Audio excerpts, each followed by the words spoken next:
Yeah, just bringing you guys some updates on the Project Starions out here, beautiful sunny Florida. My friend Howard's car. His car was the electrical nightmare when it came to me, and quite a few mechanical problems. Needed lifters, valve cover, gasket, alternator, battery, a lot of rewiring done to it. Also needed a overdrive cylinder for the transmission. The transmission, factory transmission cooler was acting up, so I put an aftermarket cooler with new lines. So now the transmission temperatures are in check. But today we're here to talk about a new project car. This is my boy's O's car, which we are going to be doing a lot of upgrades to. This is probably going to be the first Mitsubishi Starion with a Nexus R3 on it. You know, so yeah. This car right here, there's a lot what was wrong with this car. Like for instance, the turbo system, which I'm going to show to you in a few minutes. It was undersized for this application, and when I mean undersized, it was like the exhaust housing in the turbo was downsized from a T3 to a T25, which I don't understand why. And one thing you guys are gonna have to learn is the difference between back pressure and boost. Like that downpipe, as you can see right here, you zoom in on this downpipe. Yeah, this downpipe right here, undersized. The car came with a eBay turbo, which for me, that's something I'll never use. Straight garbage, you know. I believe in high quality products. If you're going to spend your money on something, spend it on something good, you know, to get it done right. You know, clean. My boy O told me that the car was making 400 horses, but with like 26 pounds of boost, which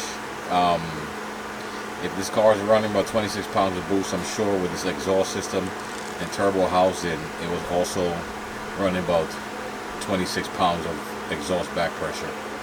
It came with a nice header, nice turbo header, but the turbo exhaust housing was undersized. You know, intercooler is a little undersized too, kind of thin. You know, the intercooler that's on here is supposed to be like for a stock upgrade, maybe with a throttle body injection. Yeah, but this car's going to get a lot. It's going to get a drift motion R154 conversion. It has I already ordered custom pistons for this car from CP, 9.5-to-1. So it's going to be a high compression motor and boost. And with the Haltech, still be able to run 93 octane, 15-16 pounds of boost, and make 400 wheel horsepower.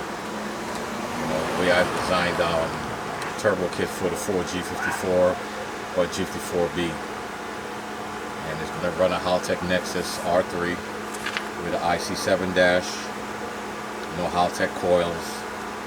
You know, we got new rods for it as well, and the Steve Morse engine is going to be building the long block, because it's going to be putting the firing on the block, stainless steel.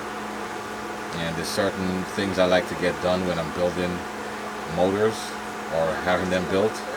I like reputable companies building my stuff.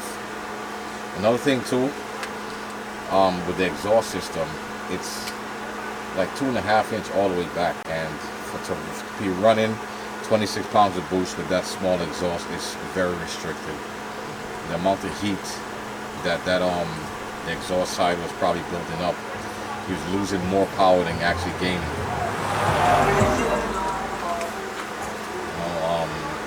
No name fuel pressure regulators. No, we don't do those. We stick to what we know the best, which is aeromotive. This car is going to have an updated fuse box, which I already have.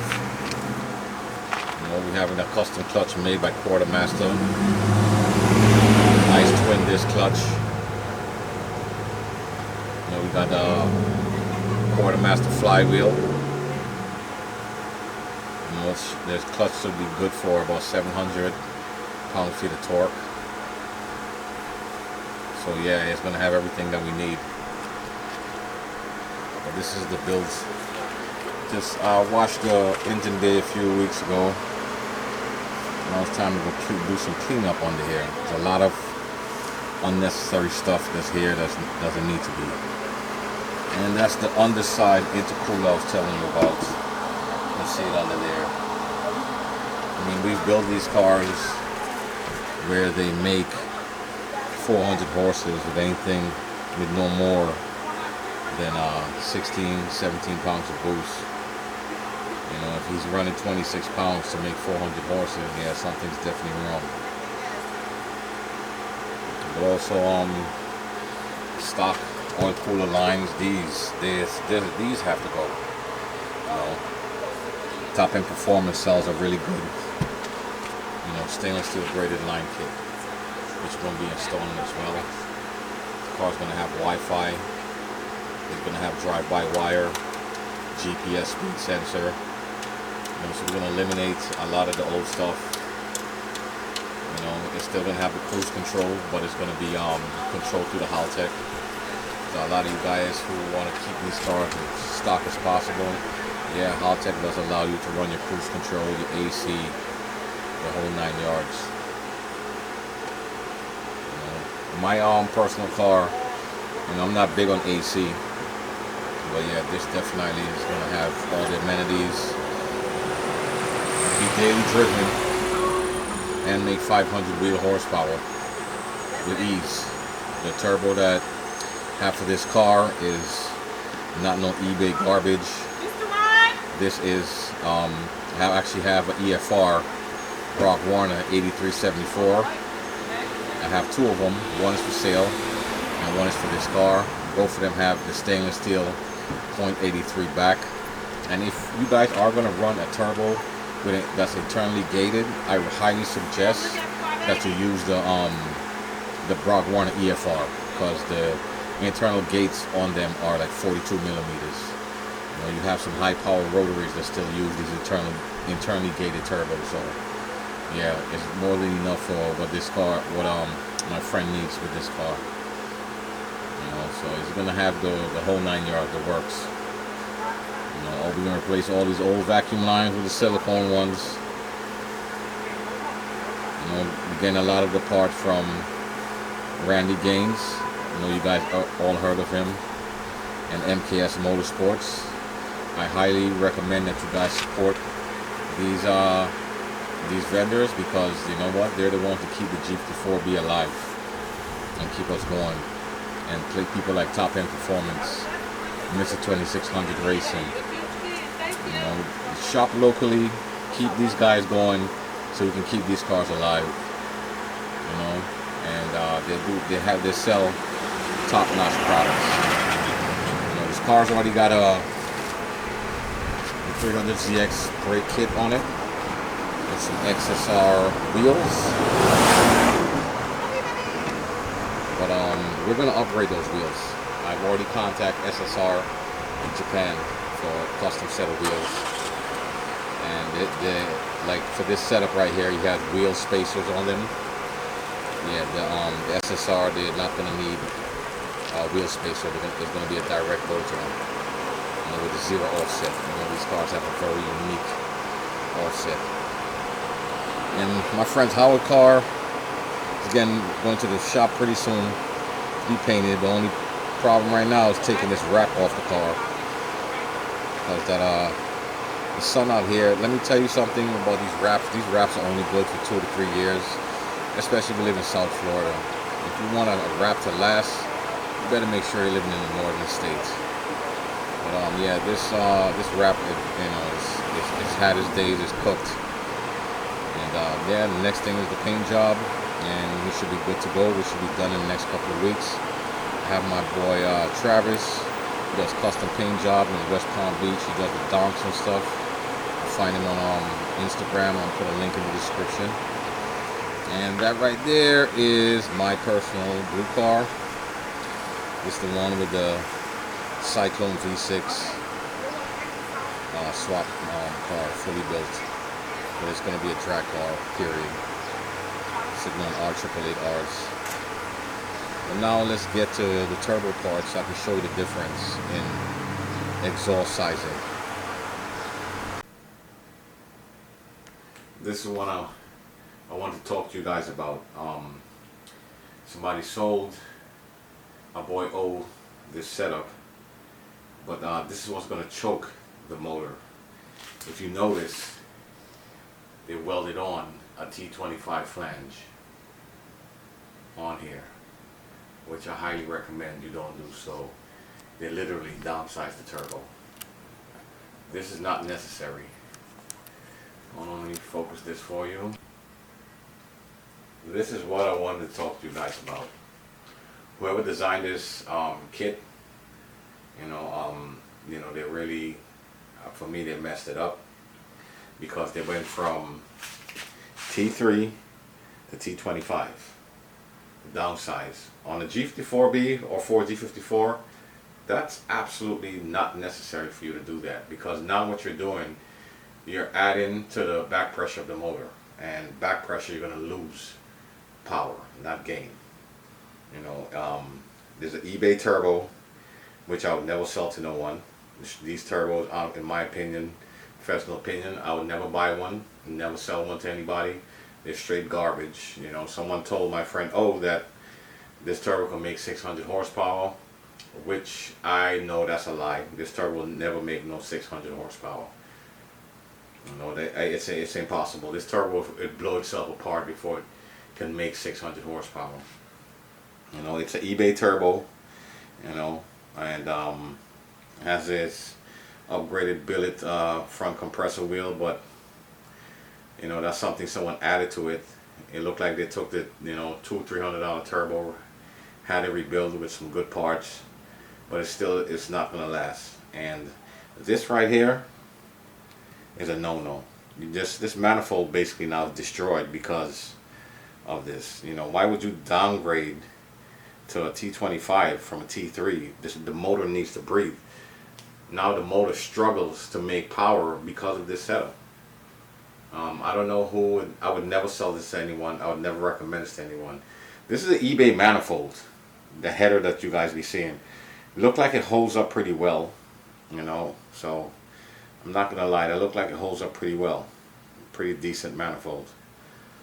But we're getting rid of this whole setup for O, and we're going to be using the Brog Warner, you know, dual ball bearing EFR 8374. Although it's internally gated, but let's look at the difference. T3 .83 exhaust housing, stainless steel. It has a 42 millimeter wastegate, internally gated. And if you look at the flow design of this gate, it's incredible. Brog Warner really put a lot of technology into this turbo. And the exhaust wheel is a mixture of aluminum and titanium, and it's called a Gamma wheel, which is like 15 grams lighter than an N-canal turbine wheel. And this turbo is also dual ball bearing, and it has a T51R mod, so it's going to sound really nice on a G54B. Fast spooling, good response, and it's capable of making 750 horsepower. And yeah, you see the T3 design? I would never downgrade this to make something like this. Like these Starion motors, they need to breathe. Any turbocharged system, you need it to run efficiently, it has to breathe. Like for instance, if you look at the exhaust side of this turbo, that's 2.5 inch. You really gonna try to make 600 horsepower with something like this? You're running 26 pounds of boost with 26 pounds of back pressure. You're not making power, you're losing. You know, we build G54Bs to make 400 horses on pump gas with 15-16 pounds of boost with the right turbo system. My personal car has a stock long block with a cam with an HX40 H1E with a .83 back and spools almost as fast as the stock turbo. Not as fast, but I'm on full boost at a 3500. I'm on stock long block. But the most important thing is I have a quality made header.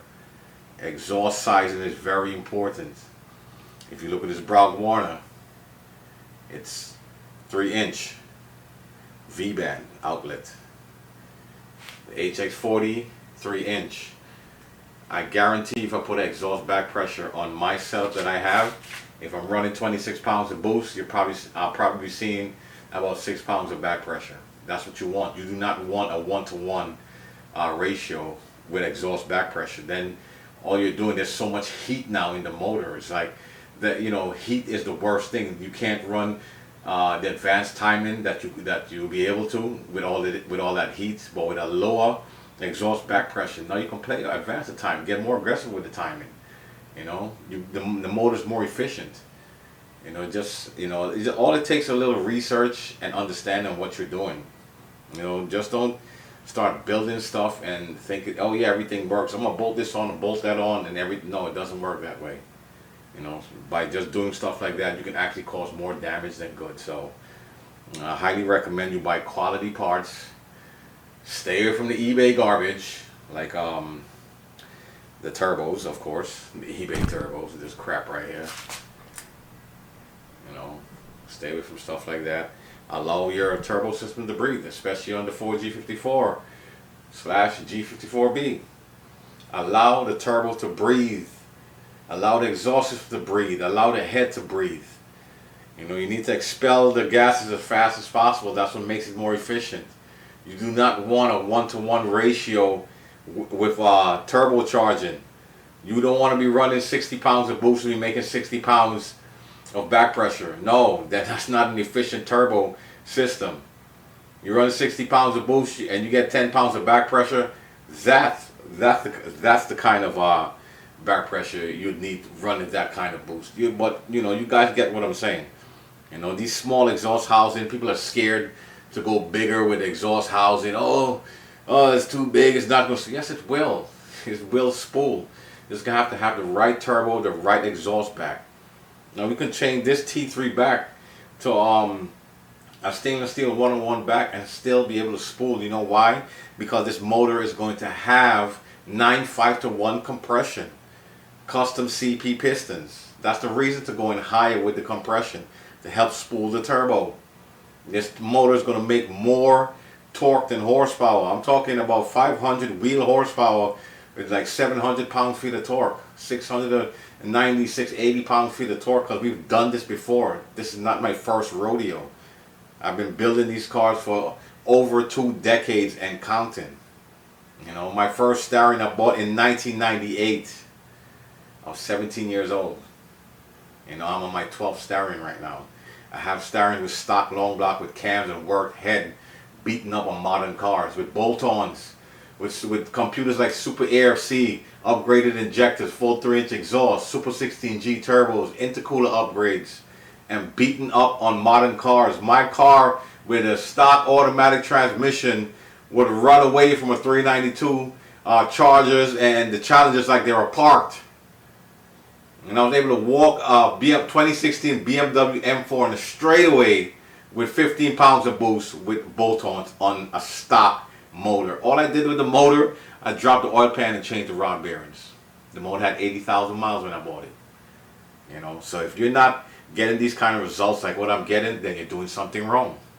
Maybe you should come and see me.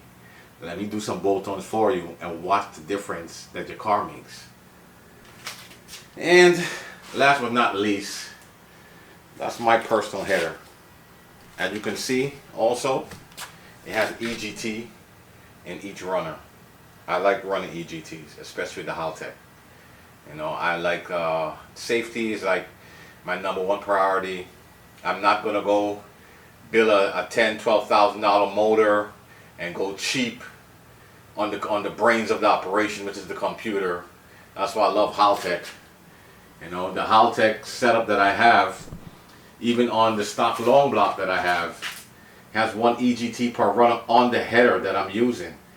And do you know that if I'm making a pass with that car and one of the injectors go dead, and the EGT helps monitor the cylinder temperature, it shuts off the cylinder so the motor doesn't blow up. Who wouldn't want that kind of safety with their car? You know, why go for all these cheap, no name? You know, people say, oh, this one is good. I've heard them all, like Mega Squirt, Micro Squirt, all this crap. These people cannot pay me to put that garbage on my car. Those computers will allow you to blow up. No, I'm not doing that. I spend too much money. I've done all the research. I've done all the R&D. I've been doing this for a very long time. I know what it takes for these cars to be fast. Even with a stock block, they can be fast and very competitive with these modern cars. You would surprise a lot of these modern car guy owners with just bolt-ons. But enough said. Thank you guys for tuning in, and definitely keep you updated on my boy's old yellow Starion build. Like I said, it's going to be the first Mitsubishi Starion with Haltech Nexus R3.